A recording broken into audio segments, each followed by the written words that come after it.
নমস্কাৰ দীপশিখা চেনেললৈ সকলোকে স্বাগতম জনাইছোঁ।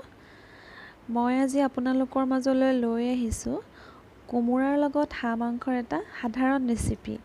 একেবাৰে সাধাৰণ, আপোনালোকে বনাব পাৰে। একেবাৰে কম মছলাৰে মই এটা সাধাৰণ ৰেচিপি আপোনালোকৰ মাজত আগবঢ়াব লৈছোঁ।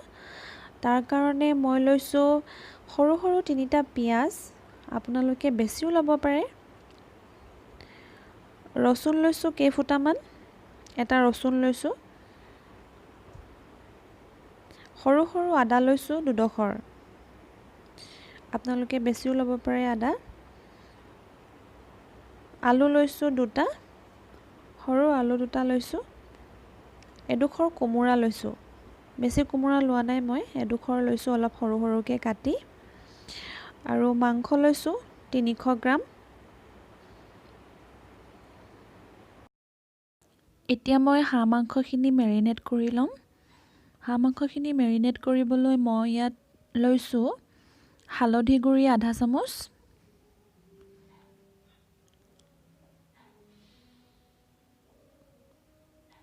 আৰু মই ইয়াত গৰম মছলা আধা চামুচ এড কৰিছোঁ।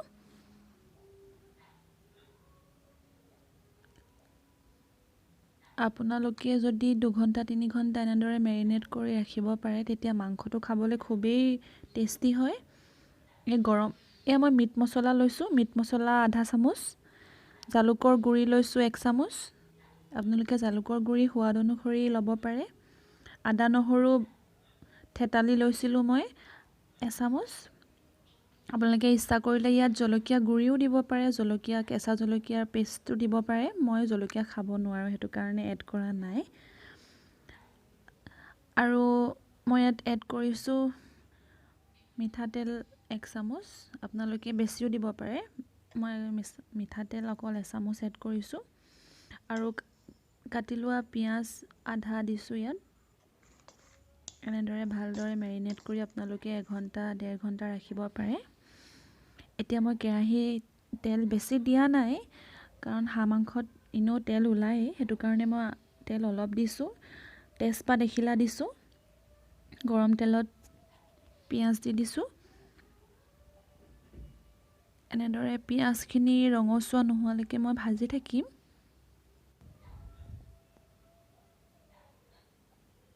এনেদৰে লৰাই লৰাই পিঁয়াজখিনি ভাজি থাকিব। ইয়াত মই আধা চামুচ চেনি এড কৰিছোঁ। চেনি দিলে কালাৰটো খুব ধুনীয়া ৰঙচুৱা হয় আৰু খাবলৈও খুব টেষ্টি হয়। এইটো অপশ্যনেল হয়, আপোনালোকে নিদিবও পাৰে।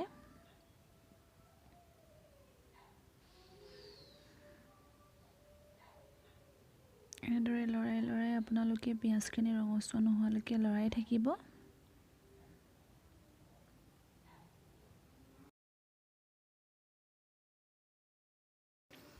এয়া দেখিছে পিঁয়াজৰ কালাৰ সলনি হৈছে, পিঁয়াজৰ কালাৰটো ৰঙা হৈছে।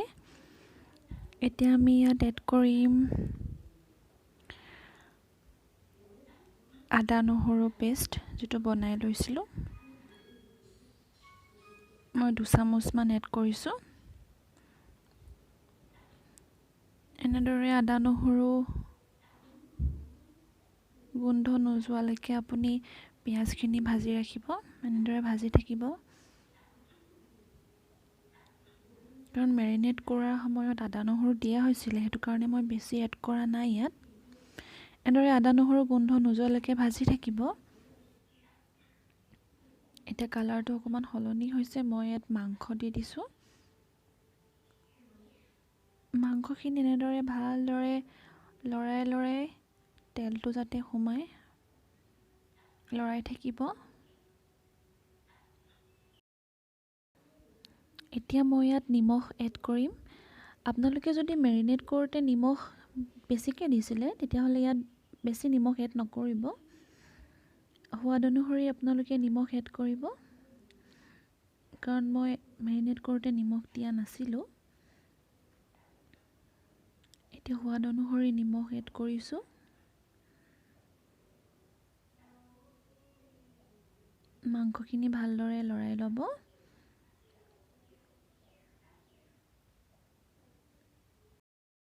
এনেদৰে মাংসখিনি লৰাই লৰাই 10 মিনিটমান ভাজি ল'ব। মাংসখিনি ঢাকন দিয়াৰ পিছত মাজে মাজে চাই থাকিব। এনেদৰে 10 মিনিট ভজাৰ পিছত দেখিব মাংসখিনিৰ পৰা লাহে লাহে তেল ওলাবলৈ আৰম্ভ কৰিছে। এয়া দেখিছে আপোনালোকে তেল ওলাবলৈ আৰম্ভ কৰি দিছে।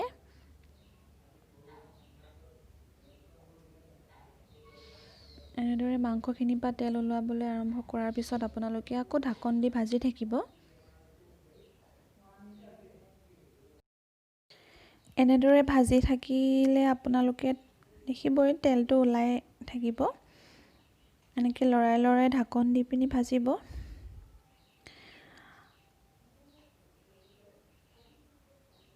গেছটো হাই ফ্লেমত নাৰাখিব, মিডিয়ামত ৰাখিব। এতিয়া মই ইয়াত এড কৰিম আলু আৰু কোমোৰা।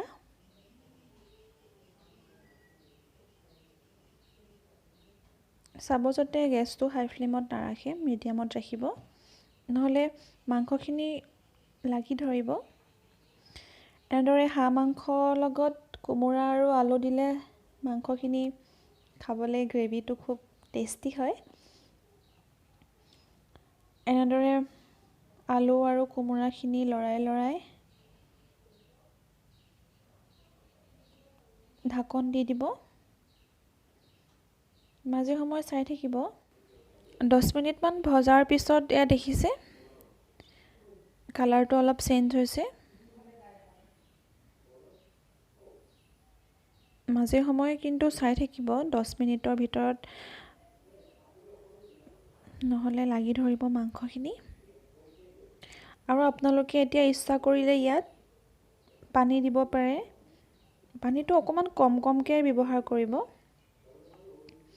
কম কমকৈ ছটিয়াই থাকিব, একেবাৰে পানী দি নিদিব।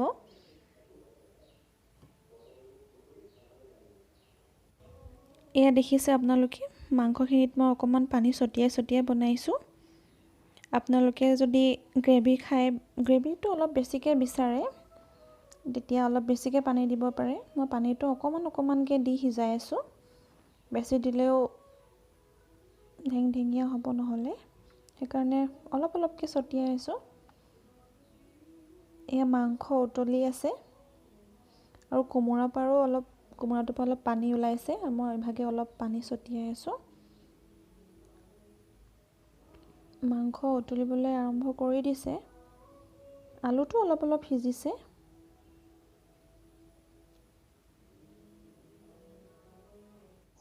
আপোনালোকে মাংসখিনি এনেদৰে অলপ অলপকৈ পানী দি পিনি গেছটো হাই ফ্লেমত ৰাখি এনেদৰে উতলাই থাকিব। পানীটো অলপ অকণমান মানে আপোনালোকে যদি বেছিকৈ গ্ৰেভি বিচাৰে তেতিয়াহ'লে পানী অকণমান বেছিকৈ দিব পাৰে। মই ইয়াত পানীটো অকণমান অকণমান কৰি পিনি এনেকৈ উতলিবলৈ দিছোঁ।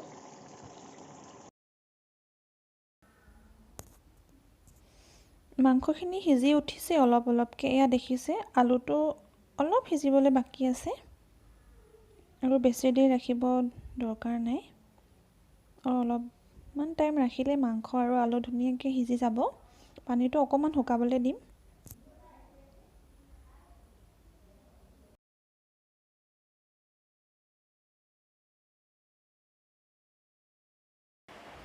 এয়া দেখিছে মাংসৰ লগত কোমোৰা আৰু আলু ধুনীয়াকৈ মিলি গৈছে।